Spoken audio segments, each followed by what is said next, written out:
दोस्तों, क्या आप भी इस बात को मानते हैं कि कई बार दुनिया की जो बड़ी इंटरनेशनल ऑर्गेनाइजेशंस हैं जैसे कि वर्ल्ड बैंक या फिर IMF, ये कई ऐसे रिपोर्ट पब्लिश करती हैं जिससे पता चलता है कि ये एक तरफा होकर के काम कर रही हैं। रिसेंटली IMF ने भारत और बांग्लादेश को एक ही चार्ट में रखते हुए एक ऐसी रिपोर्ट पब्लिश की जिससे इन पर थोड़ा सा डाउट किया जा सकता है। लेकिन IMF की इस रिपोर्ट में दावा किया गया है कि भारत कुछ ही सालों बाद दुनिया की दूसरी सबसे बड़ी अर्थव्यवस्था बन जाएगा। वहीं बांग्लादेश को 10वें स्थान पर रखा गया है। जानेंगे सारी डिटेल्स। दूसरी खबर बांग्लादेश से सामने निकल के आ रही है, जहां पर बांग्लादेश में रोहिंग्या मुसलमानों के जो पलायन खतरे को ध्यान में रखते हुए भारत सरकार बहुत अलर्ट पर आ चुकी है, क्योंकि ये खतरा न सिर्फ बांग्लादेश के लिए है बल्कि भारत के लिए आगे चल के कई दिक्कतें बन सकता है। तीसरी खबर बांग्लादेश से आ रही है और भारत के लिए ये दुख भरी खबर हो सकती है, क्योंकि यूनुस सरकार का एक बार फिर हिंदू विरोधी चेहरा सामने आया है और कहा गया है कि बांग्लादेश में जो पुलिस भर्तियां हैं उसमें हिंदू समुदाय को लेकर के भेदभाव किया जा रहा है। चौथी खबर चीन से आ रही है, जहां पर आप सबको ये बात पता चल चुकी होगी कि चीन अमेरिका से आगे निकलते हुए दुनिया का 6th जनरेशन फाइटर जेट बना चुका है। जानेंगे इसकी कुछ बेसिक डिटेल्स और बाकी सारी रिपोर्ट्स। लेकिन यदि आपको हमारी ये न्यूज सीरीज पसंद आ रही है तो आज के इस वीडियो को लाइक और चैनल को सब्सक्राइब जरूर कीजिएगा, क्योंकि आपकी मदद की हमें बहुत जरूरत है। तो रिसेंटली IMF ने अपनी रिपोर्ट पब्लिश की जिसमें बताया गया है कि आने वाले समय में दुनिया के अलग अलग देशों की अर्थव्यवस्था किस स्थान पर पहुंच जाएगी। हालांकि इसमें भारत और बांग्लादेश को एक ही लिस्ट में शामिल किया गया, लेकिन भारत की पोजीशन काफी ज्यादा अलग है। डिटेल्स की बात की जाए तो बांग्लादेश में अगस्त के महीने में तख्ता पलट होता है। राजनीतिक उथल पुथल के बाद हिंसात्मक घटनाएं हमें देखने को मिली। असर सीधे बांग्लादेश के आर्थिक हालात पर नजर आने लगा। शेख हसीना के PM पद छोड़ने के बाद मोहम्मद यूनुस अंतरिम सरकार संभाल चुके हैं और अब IMF का कहना है कि यूनुस सरकार ने इनसे $3 अरब की अतिरिक्त मदद की गुहार लगाई है, बल्कि बांग्लादेश के ऊपर $4.7 अरब का लोन पहले से दिया जा चुका है। इनकी 3 किस्तें ऑलरेडी बांग्लादेश के खाते में जा चुकी हैं। ऐसे हालातों के बावजूद भी IMF का खुद से कहना है कि जिस पॉलिसीज के साथ बांग्लादेश आज भी काम कर रहा है, कुछ ही सालों बाद बांग्लादेश दुनिया की 10वीं सबसे बड़ी अर्थव्यवस्था बन जाएगा। अब इसका इम्पैक्ट भारत से भी हो सकता है, बिकॉज भारत और बांग्लादेश के कनेक्शंस काफी ज्यादा क्लोज रहे हैं। सिर्फ बीते कुछ महीनों में हमें रिलेशंस खराब होते हुए नजर आए।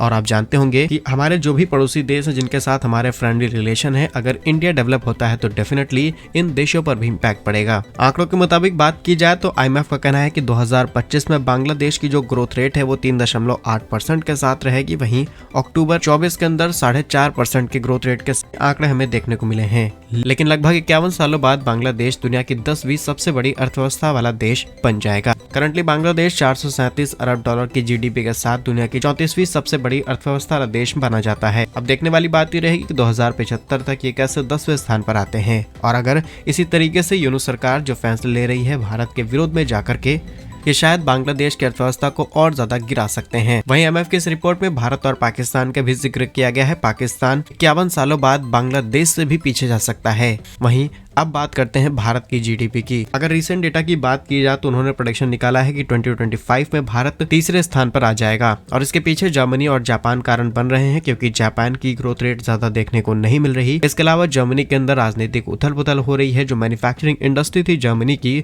स्पेशली ऑटोमोबाइल मैन्युफैक्चरिंग, वो बहुत बुरे दौर से गुजर रही है और कई फैक्ट्रीज को बंद करने की नौबत आ गई। लेकिन भारत इन सभी अपॉर्चुनिटीज को ग्रैब करते हुए एक अच्छी पोजीशन होल्ड कर सकता है, और बताया गया है कि 2075 तक भारत की GDP $52.5 ट्रिलियन के आसपास जाएगी, और अभी भारत की GDP लगभग $3.385 ट्रिलियन के आसपास है। अमेरिका की बात की जाए, जो कि आज सबसे बड़ी अर्थव्यवस्था वाला देश है, वो पहले स्थान पर तब भी बना रहेगा।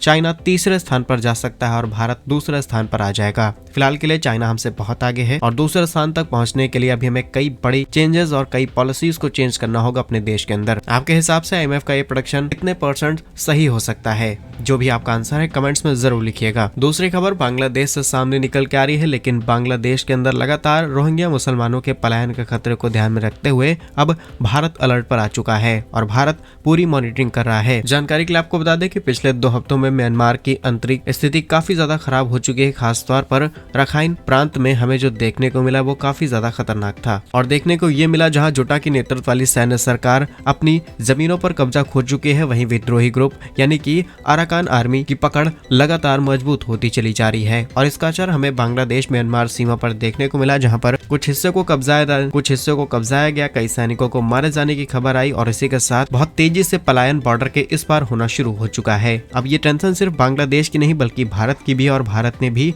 म्यांमार की सीमा पर जो दोनों देशों के बीच आवागमन था उसको भी लिमिटेड कर दिया है। लेकिन इसी के साथ मॉनिटर किया जा रहा है उन सभी चीजों की, किस तरीके से लोग देश के अंदर आ रहे हैं और किस तरीके के बिजनेस ऑपरेट कर रहे हैं और क्या वो वापस जा रहे हैं या फिर नहीं जा रहे हैं। इन सभी चीजों को बहुत क्लोजली भारत की सिक्योरिटी फोर्सेस के हाथ में सौंपा जा चुका है। और ये बात हम नहीं बल्कि भारत के विदेश मंत्रालय के प्रवक्ता रणदीप जायसवाल जी ने खुद कहा कि हम म्यांमार घटनाक्रम पर कड़ी नजर बनाए हुए हैं। तीसरी अपडेट भी बांग्लादेश से सामने निकल के आ रही है और इससे बांग्लादेश का गंदा चेहरा दुनिया के सामने आता है। असल में लास्ट वीडियो में हमने आपको बताया था कि बांग्लादेश ने भारत से करीब 50,000 टन चावल मांगे हैं। इसमें से कुछ चावल ऑलरेडी भारत ने बांग्लादेश को एक्सपोर्ट कर दिए हैं, सभी रिलेशंस को ध्यान में रखते हुए। और मौजूदा समय में दोनों देशों के बीच रिलेशन किस स्तर पर पहुंच चुके हैं ये सबके सामने है। इसके बावजूद भी भारत पड़ोस में किसी भी और एक्टिविटी को प्रमोट ना होने देने के लिए बांग्लादेश की मदद कर रहा है। लेकिन बांग्लादेश से जो घटना सामने आई है ये आपको हैरान कर देगी, क्योंकि एक बार फिर बांग्लादेश के अंदर हिंदू विरोधी गतिविधियां और तेज हो चुकी हैं और खासकर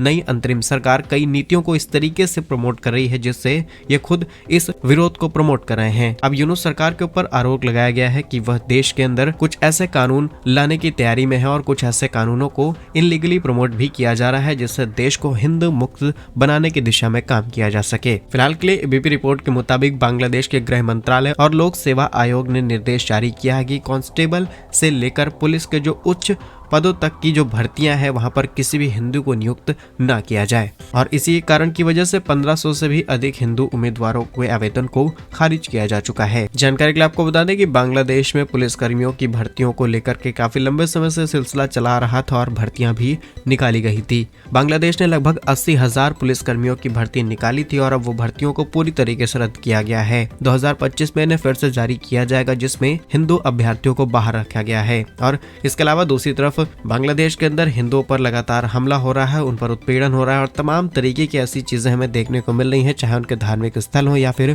घर, औरतें, बच्चे, कोई सेफ नहीं है। और इनकी सरकार क्लेम करती है कि सेम इसी तरीके की हरकतें भारत के अंदर होती हैं। लेकिन आज भी भारत के अंदर कुछ परसेंटेज ऑफ माइनॉरिटीज को छोड़ दिया जाए तो लगभग सारी माइनॉरिटीज चिल कर रही हैं पूरे देश के अंदर। इसके बावजूद भी बांग्लादेश सिर्फ अपने एजेंडा को प्रमोट करना चाहता है और बांग्लादेश के पीछे किसका हाथ है एग्जैक्टली इस चीज के बारे में किसी को कुछ भी नहीं पता है। तो ये वाकई बांग्लादेश सरकार की तरफ से लिया गया बड़ा फैसला है और भारत को इस पर कुछ ना कुछ रिएक्शन जरूर देना चाहिए। लास्ट अपडेट चीन से है, जहां पर चीन ने ऐसे समय में अपने 6th जनरेशन फाइटर जेट को बना करके तैयार कर लिया है जिस समय दुनिया के किसी भी देश के पास 6th जनरेशन फाइटर जेट नहीं है। इवन अमेरिका जो कि सुपर पावर देश कहा जाता है इसके पास भी ऐसा कोई फाइटर जेट करंटली मौजूद नहीं है। फिलहाल के लिए चीन ने इसकी सारी डिटेल्स को सीक्रेट रखा हुआ है, बस दुनिया के सामने ये अनाउंस कर दिया कि इन्होंने 6th जनरेशन फाइटर जेट को तैयार कर लिया। रिपोर्ट्स के मुताबिक चीन ने इसका नाम व्हाइट एम्परर रखा है। लेकिन सबसे बड़ी बात कि ये भारत के लिए एक बड़ी दिक्कत बन सकता है। चीन हमारा पड़ोसी है और लगातार दोनों देशों के बीच टेंशन बनी रहती है और अब देखते हैं भारत सरकार इस चीज को लेकर के क्या फैसला लेती है। फिलहाल क्या कुछ कहना आपका इन सभी खबरों पर कमेंट्स में जरूर बताइए। भारत कैसे ही वीडियोस पाने के लिए वीडियो को लाइक, चैनल को सब्सक्राइब जरूर कीजिए। वंदे मातरम, भारत माता की जय।